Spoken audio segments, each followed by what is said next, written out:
وہ خاتون کہتی ہے میرا اور میرے شوہر کا کلیجہ پھٹنے لگا. میں نے کہا بابا یہ جذبہ کہاں سے ملتا ہے, یہ سکون کہاں سے آتا ہے, یہ کیفیت کیسے ملتی ہے؟ مجھے کہنے لگا تو نے لینی ہے؟ میں نے کہا ہاں. تو کہنے لگا تو بھی گنبد خضرا والے نبی کا کلمہ پڑھ جا, تو بھی رسول اللہ کا کلمہ پڑھ جا.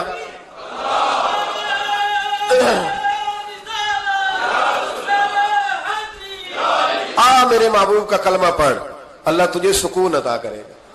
ایک حدیث نہ پڑھ دو مسلم شریف سے, بخاری سے ایک حدیث نہ پڑھ لو تاکہ یہ بات مضبوط ہو جائے.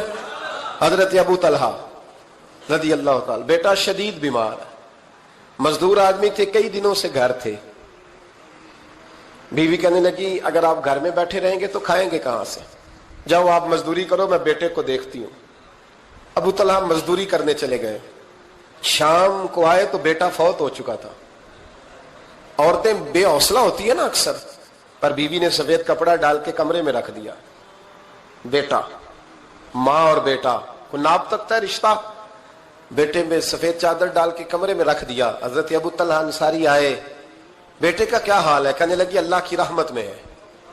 اللہ کی, کیسا جملہ ہے, اللہ کی رحمت میں ہے. خامد نے کھانا کھایا, بیوی سے ملنے کو دل کیا تو ملاقات ہوئی. فارغ ہو کے بیٹھے تو خاتون اٹھ کے نا خامد کے قریب گئی, اس کا ہاتھ تھاما, کہنے لگی نبی کریم علیہ السلام کے صحابی ہو, ایک مسئلہ دریافت کرنا تھا, بتاؤ گے؟ اب پوچھو. کہنے لگی اگر کوئی آپ کے پاس امانت رکھوائے اور پھر اپنی امانت واپس مانگے تو کیا کرو گے؟ حضرت ابو طلحہ کہنے لگے پوچھنے والی کیا بات ہے, جس کی امانت ہے واپس کر دیں گے.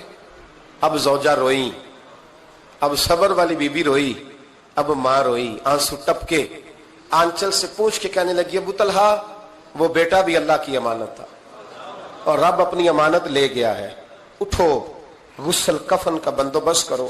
حضرت ابو طلحہ اٹھے, آمتے کامتے ہاتھوں سے غسل کفن دیا, مسجد نبوی میں پہنچے, محبوب کی بارگاہ میں عرض کیا تو رسول کریم فرمانے لگے تیرے اور تیری بیوی کے عمل سے اللہ بھی بڑا راضی ہے, اللہ کے رسول بھی بڑے راضی ہے, اور اللہ تجھے برکت عطا کرے گا. صحابہ کہتے ہیں پھر اللہ نے انہیں 9 بیٹے عطا فرمائے. پھر اللہ نے انہیں, اللہ کی رضا پہ راضی رہنا سیکھو, اللہ کے قریب چلے جاؤ گے, اللہ کی رضا پہ. حضرت سفیان ثوری دعا مانگ رہے تھے, یا اللہ راضی ہو جا, یا اللہ راضی ہو جا, یا اللہ راضی ہو جا, دعا مانگ رہے تھے. بی بی رابعہ بصری پردے کے پیچھے بیٹھی تھی, جب دعا لمبی ہو گئی تو کہنے لگی سفیان بس کر, کوئی اگلا لفظ بھی بول, بس کر. آپ فرمانے لگے تجھے کیا ہوا؟ تو کہنے لگی تو کب سے کہہ رہا یا اللہ راضی ہو جا, یا اللہ راضی ہو جا, پہلے اپنے دل پہ ہاتھ رکھ کے بتا تو اللہ سے راضی ہے؟ تو راضی ہے اللہ سے؟ تو روز نہیں کہتا پیسے نہیں ہے میرے پاس مجھے دے, تو روز نہیں کہتا یا اللہ فلانی چیز کوئی نہیں دے, اے اللہ فلاں کو دے دیا مجھے کیوں نہیں دیتا معاذ اللہ, تو روز شکوے نہیں کرتا؟ فرمایا پہلے تو راضی ہو جا. ترمذی شریف کی حدیث ہے, میرے نبی کریم علیہ السلام نے فرمایا تم اللہ کے دیے ہوئے تھوڑے رزق پہ راضی ہو جاؤ, اللہ تمہاری تھوڑی عبادت سے راضی ہو جائے. دیکھیں نا امام حسین کا آخری جملہ کیا ہے میدان کربلا, آخری جملہ کیا ہے؟ میں 5000 مسجد دے کے کہتا ہوں دیا نہیں میں نے, اللہ بڑا راضی ہے مجھ سے, 5 نمازیں پوری نہیں پڑھتا. امام علی مقام نے نا دل, کلیجہ, جان, اولاد, ہر چیز نکال کے رکھ دی, تو آخری جملہ یہ تھا اے اللہ بتا تو حسین سے راضی ہے کہ ناراض ہے؟ اللہ تو راضی ہے کہ ناراض ہے؟ بھائی پہلی بات رحمت الہی, دوسرا اللہ کی رضا پہ, یعنی عجیب بات ہے نا, جب اللہ کروڑوں دے تو دنیا چھپاتی ہے, اور جب تھوڑا کاروبار ٹھنڈا ہو جائے تو ساری دنیا کو دنیا بتاتی ہے. تو جب میں تو کہہ رہا ہوں کہ میں بندہ ڈھونڈ رہا ہوں جو مجھے ملے, آ کے کہے کہ شکر کا طریقہ بتاؤ, تو مل ہی نہیں رہا. کو ملے جو کہے بڑی خیر ہے, ہر لحاظ سے اپنے رب سے راضی ہو, مل ہی نہیں رہی دنیا. تیسری بات, اگر اللہ کے قریب جانا ہے, یہ ان لوگوں کے لیے جو معرفت الہی کے متلاشی ہیں وہ خاص توجہ کریں. اگر رب کریم کے قریب جانا ہے تو پھر ایک ذہن بنائیں کہ میرا رب میرے ساتھ ہے, میرا رب میرے, نحنو اقرب الیہ من حبل الورید. اور درویش کہتے ہیں جے میں تینوں اندر جانا تو پھر مقید جانا, جے میں تینوں باہر جانا تے اندر کون سمانا, اندر بھی تو ہے تے باہر بھی تو, وچ بلا کون نمانا. پھر تصور کریں کہ اللہ میرے ساتھ ہے. حضرت جنید بغدادی رحمت اللہ علیہ کہتے ہیں میں نے اپنے مرشد سے کہا کوئی وظیفہ جو پڑھا کروں, تو فرمانے لگے جنید پڑھا کر کہ اللہ میرے ساتھ ہے اور اللہ مجھے دیکھ رہا ہے. یہ وظیفہ پڑھا کر. کیمرے لگا دیے ہر جگہ ہماری گورنمنٹ نے. کہتے ہیں کیمروں کی مدد سے پکڑا گیا, کیمروں کی مدد سے. مسجدوں کے دروازوں پہ کیمرے, ایئرپورٹوں پہ کیمرے, ریلوے اسٹیشن پہ کیمرے, بڑے بڑے جنرل سٹور پہ کیمرے. نیچے لکھا ہے خبردار کیمرے کی آنکھ آپ کو دیکھ رہی ہے. کیمرے کی آنکھ دیکھے تو لوگ گناہ نہیں کرتے, تو یہ کیوں نہیں سوچتے کہ رب ہمیں دیکھ رہا ہے؟ یہ تصور کیوں نہیں جمتا کہ رب ہمیں. اور اللہ فرماتے ولی من خاف مقام ربہ جنتان, جو اللہ کے سامنے کھڑے ہونے سے ڈر جائے گا نا, اللہ اسے 2 جنتیں عطا فرمائے گا. اللہ اسے ایک دفعہ اگر کوئی ڈر گیا اللہ کے سامنے کھڑے ہونے, کتنی دفعہ بولیں تو صحیح. اس پر ہمارے مفسرین نے لکھا ہے کہ کبھی زندگی میں ایسا ہو کہ گناہ پر ہمارا پورا قبضہ ہو گیا ہو, گناہ پورا قابو میں آ گیا, آپ کوئی روکنے والا نہیں, تو فرمایا جو اس وقت اللہ کے خوف سے ڈر جائے گا اللہ اسے 2 جنتیں عطا فرمائے گا. امام شافعی رحمۃ اللہ علیہ کے زمانے میں نا ایک بادشاہ کا اپنی بیوی سے جھگڑا ہو گیا. تو وہ بھی ملکہ تھی, کسی بادشاہ کی بیٹی تھی, شہزادی تھی. اس نے بھی سخت جملہ کہا, کہنے لگی چل دور ہٹ جہنمی, معاذ اللہ. اب اس نے اپنے خامد کو جہنمی کہا تو کہا, وہ کہنے لگا اس کا خامد کہ اچھا تو مجھے جہنمی کہتی ہے, جا پھر اگر میں جنتی نہیں تو تجھے 3 طلاقیں. اب کیسے ثابت ہو کہ جنتی ہے کہ جہنمی ہے, کیسے پتہ چلے گا؟ علماء سے پوچھا تو وہ کہنے لگے ہم کیسے بتائیں, کون ڈگری دے کہ تو جنتی ہے کہ جہنمی ہے. بات دور نکل گئی. امام شافعی کے پاس گیا, وہ رسوخ رکھتے ہیں علم فقہ کا, ان کے پاس گیا, جا کے کہنے لگا حضور یہ مسئلہ ہے. امام صاحب فرمانے لگے اکیلے میں مجھے ملتے ہو؟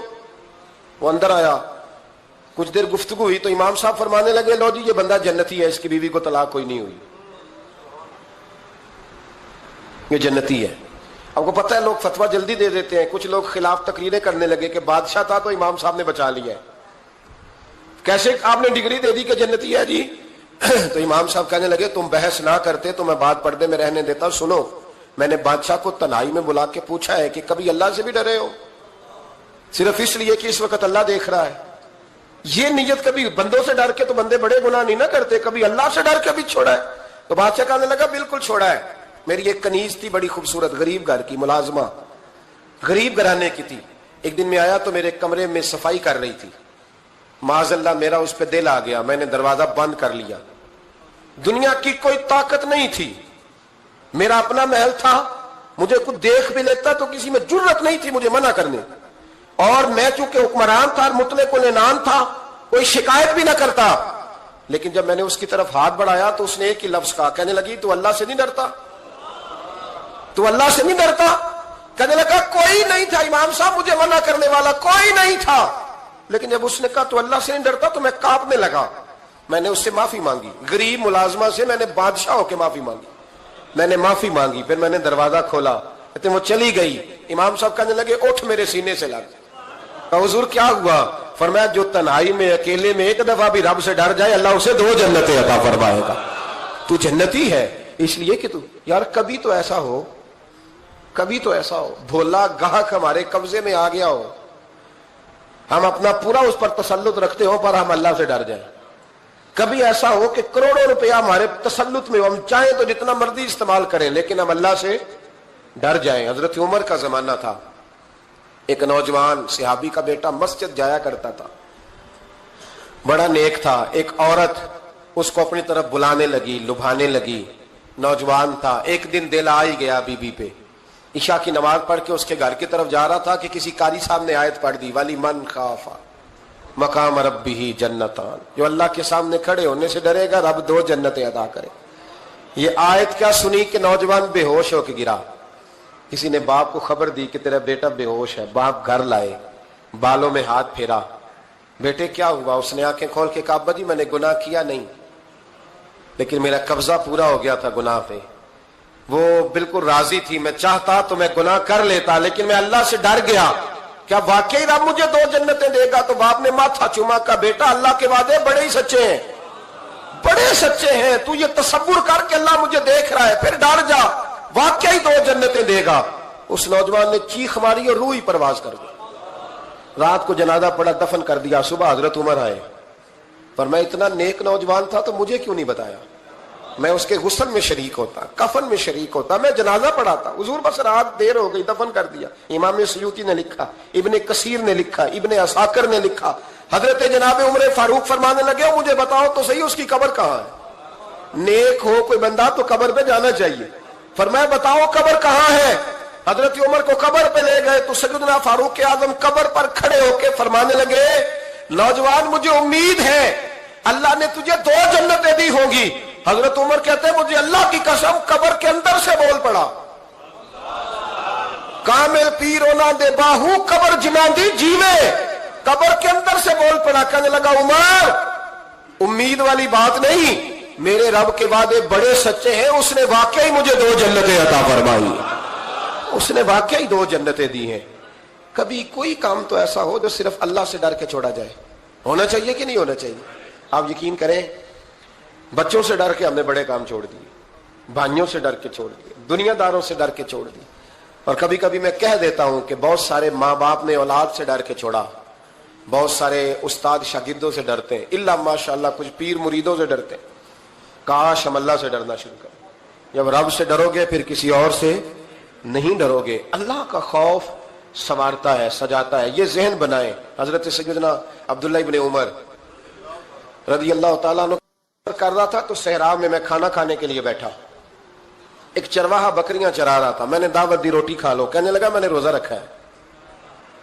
آپ فرماتے ہیں غریب آدمی تھا, نفلی روزہ. میں اٹھ کے قریب گیا, میں نے کہا پتہ تو کروں صرف روزے دار ہے کہ نیک بھی ہے.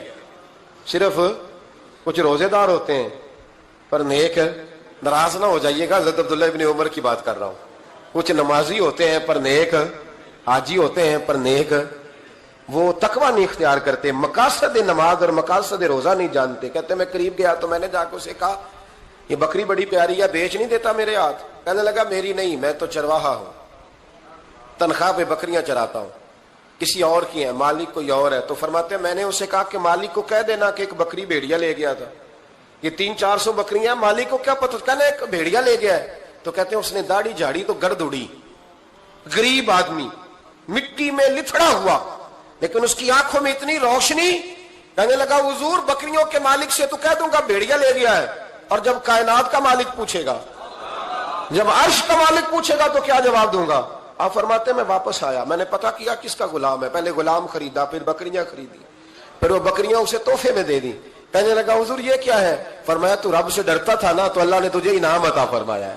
ملے خاک میں اہل شان کیسے کیسے, مکی ہو گئے لا مکہ کیسے کیسے, ہوئے نامور بے نشان کیسے کیسے, زمین کھا گئی نوجوان کیسے کیسے, جگہ جی لگانے کی دنیا نہیں ہے, یہ عبرت کی جا ہے تماشا نہیں